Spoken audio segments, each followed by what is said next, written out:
Hello and welcome to another voice note with me. Take a sip of that coffee, that tea, that water.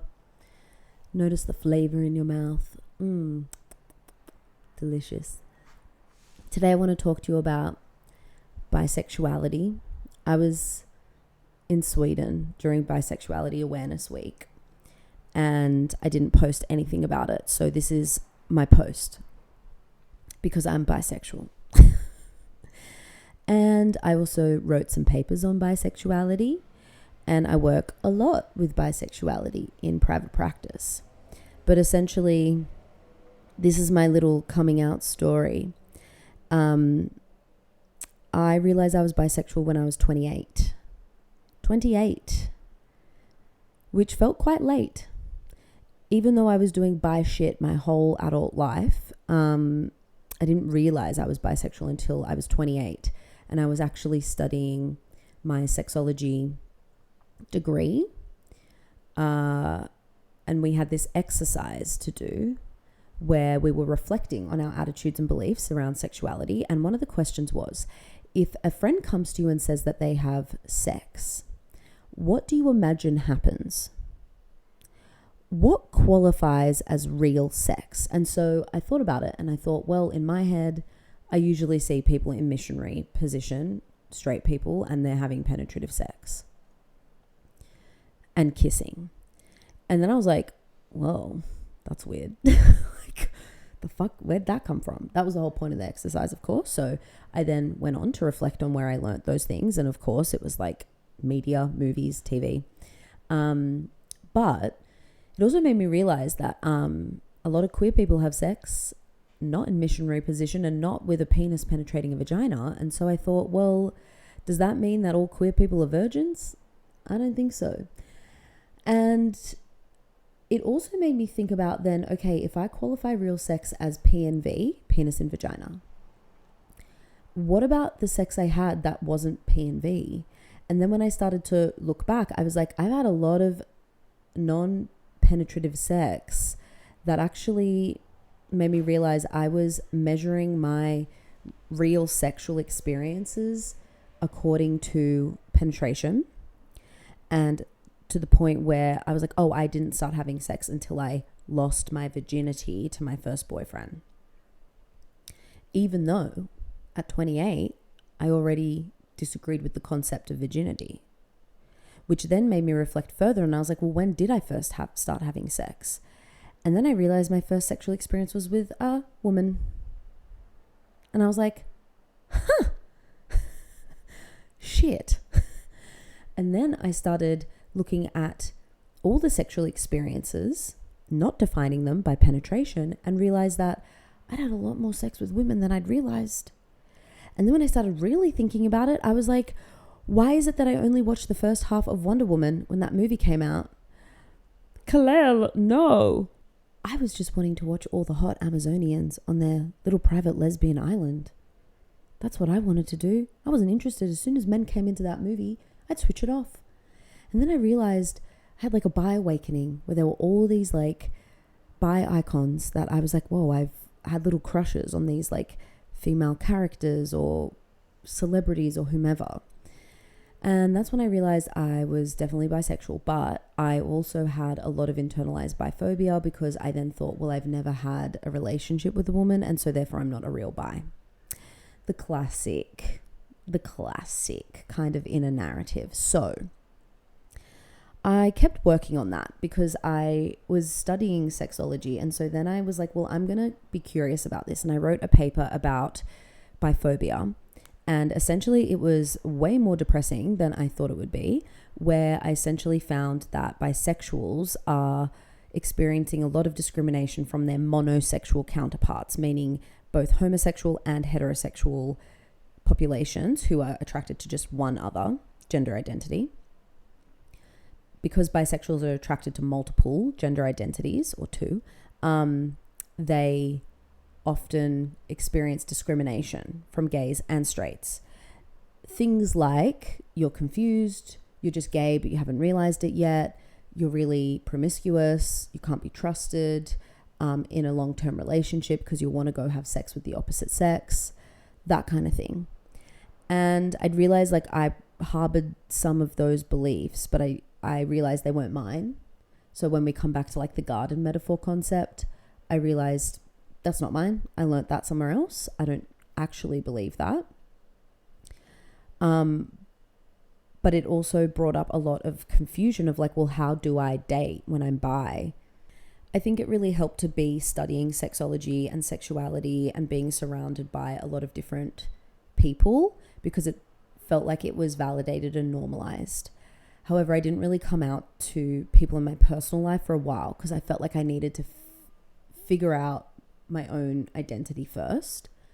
And then I started going on dates with women and I enjoyed them, but I didn't find connections with people, and that was fine.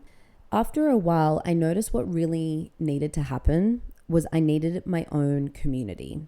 And while I still had gay friends in gay communities, I didn't feel fully accepted. I definitely experienced the like biphobic thing of like, when I was in straight groups, people thought I was straight. When I was in gay groups, people kind of erased my bisexuality a little. And so I went and made a group of friends that were all bisexual, essentially, which I'm so lucky to have. And they're all so beautiful. But it was the most validating space for me because they were all in different relationship structures and relationship statuses. And it just felt so helpful to have like representation of what it looked like to be bi and married, bi and single, bi and polyamorous, bi and non-monogamous, bi and monogamous. Like it just helped so much. I needed the visibility of it. And while I still have like gay friends and, you know, hang out in gay spaces, the bisexual space for me feels incredibly safe. I think when I started then having sex with different people, I also noticed how much of the sex I was having, like my go-to moves were dictated by sex with men and being like, well, this is what men generally like. And I was like, ew, fucking throwing up. That's disgusting. I was like, who cares what men like? What do I like? And then I was like, what do women like? Anyway, so much like bi panic went on for like a good 3 years there. But I realized like the first time I like made out with a girl, I was like, where do I put my hands? I was like, where do I put my hands? Usually I put my hands around men's like shoulders and head and I let them touch me. And then I was like, but I can touch her. And I was like, where do I put my hands? Then I also had the classic bi panic of like worrying about going down on women and making them come. Like I felt so much pressure. I was like, what if I don't make her come?